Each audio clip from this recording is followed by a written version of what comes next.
नमस्कार दोस्तों, Sonu inspired YouTube channel में आप सबका दिल से स्वागत है। एक बार एक सम्राट के पुराने वजीर की मृत्यु हो गई। वजीर बहुत बुद्धिमान था, लेकिन उसकी अचानक मृत्यु हो गई। इसीलिए अब नए मंत्री की तलाश शुरू की गई। साम्राज्य बहुत बड़ा था, इसलिए उसे संभालने के लिए एक बुद्धिमान और दूरदर्शी वजीर की जरूरत थी। पूरे राज्य में सबसे बुद्धिमान और चतुर व्यक्ति की तलाश शुरू हो गई है। इसके लिए राज्य भर में कई तरह की परीक्षाएं आयोजित की गईं। पूरे राज्य से विचारशील और बुद्धिमान व्यक्तियों को चुना गया और फिर उनकी और भी कठिन परीक्षाएं ली गईं और अंत में केवल 3 चुने हुए व्यक्तियों को राजधानी लाया गया ताकि सम्राट उनकी अंतिम परीक्षा ले सके। उन तीनों को एक कमरे में रखा गया और इसकी घोषणा स्वयं सम्राट ने की थी कि कल उनकी अंतिम परीक्षा ली जाएगी और जो इसमें उत्तीर्ण होगा उसे राज्य का वजीर घोषित कर दिया जाएगा। परंतु आश्चर्य की बात थी कि शाम होते होते यह बात सारी राजधानी में फैल गई। सम्राट कल कौन सी परीक्षा लेने वाला है, सारे शहर में इसी बात की चर्चा होने लगी। सम्राट एक बहुत ही अजीब परीक्षा लेना चाहता था। कल उन तीनों को महल के एक बड़े कमरे में बंद कर दिया जाएगा और एक बड़ा ताला लगा दिया जाएगा। उस कमरे का दरवाजा, वह ताला उस राज्य के कारीगरों, गणितज्ञों और इंजीनियरों द्वारा बनाया गया था। उस ताले पर कोई चाबी नहीं थी, केवल कानून पर गणित के कुछ अंक लिखे हुए थे और उन अंकों में कोई पहेली छिपी हुई थी। जो उस पहेली को हल कर लेगा वही उस ताले को खोल पाएगा। धीरे धीरे यह बात उन तीनों तक पहुंच गई कि कल उन तीनों को एक कमरे में बंद कर दिया जाएगा और वहां ताला लगा दिया जाएगा। इसकी कोई चाबी नहीं है, बस उस ताले पर गणित के कुछ नंबर खुदे हुए हैं जिसमें एक पहेली छिपी हुई है। उन तीनों में से जो भी उन नंबरों का उपयोग करके पहेली को हल करेगा और सबसे पहले दरवाजा खोलेगा और कमरे से बाहर आ जाओ, उसे वजीर बना दिया जाएगा। यह सुनते ही 3 में से 2 बाजार की ओर भागे और ताले के बारे में जितनी भी गणित की किताबें मिल सकती थीं वे सब ले आए और उनका अध्ययन करने लगे। लेकिन तीसरी सबसे अजीब थी। वह न तो कहीं गया और न ही कोई किताब लाया और अंधेरा होते ही सो गया। बाकी दोनों ने सोचा कि शायद डर के मारे उन्होंने परीक्षा न देने का निर्णय लिया, या हो सकता है उन्हें विश्वास ही न हो कि जो खबर सामने आई है वह सच है।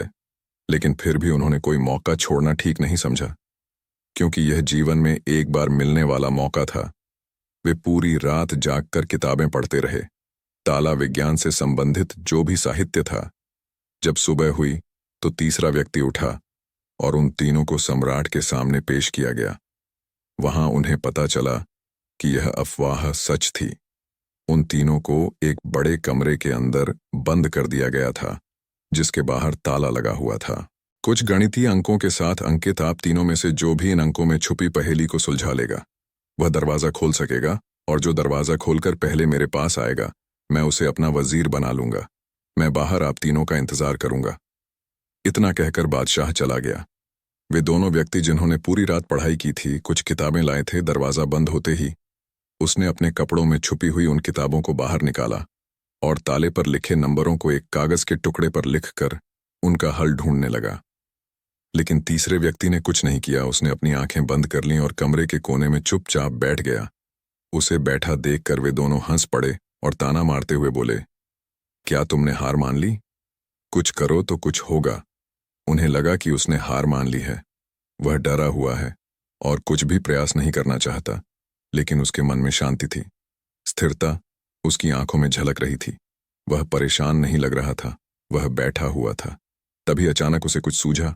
वह उठकर दरवाजे के पास आया और धीरे से उसे धक्का दिया, और क्या, दरवाजा खुला। वह कमरे से बाहर चला गया। लेकिन दोनों आदमी अपनी किताबों में खोए हुए थे। उन्हें पता ही नहीं चला कि तीसरा कमरे से बाहर चला गया है। उन्हें तब पता चला जब सम्राट तीसरे व्यक्ति के साथ अंदर आए और कहा, अपनी ये किताबें बंद करो, जिसे बाहर जाना था वह तो बाहर जा चुका है। ये देखकर वे दोनों दंग रह गए और पूछा, तुम बाहर कैसे निकले?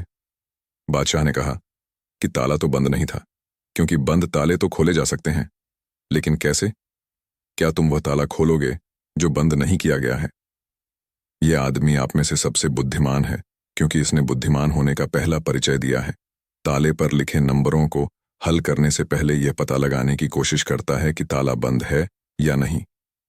एक आदमी वास्तव में होशियार है जो किसी भी समस्या को हल करने से पहले यह जांचता है कि जो वह हल करने जा रहा है वह वास्तव में समस्या है या नहीं। तो ये आदमी हमारे राज्य का सबसे चतुर व्यक्ति है। हम इसे अपना वजीर नियुक्त करते हैं।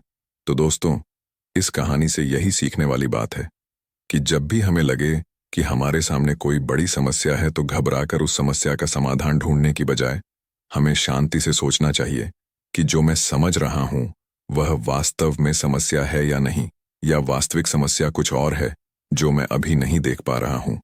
दोस्तों, वीडियो पसंद आया तो वीडियो को कर देना लाइक और साथ ही साथ चैनल को कर देना सब्सक्राइब।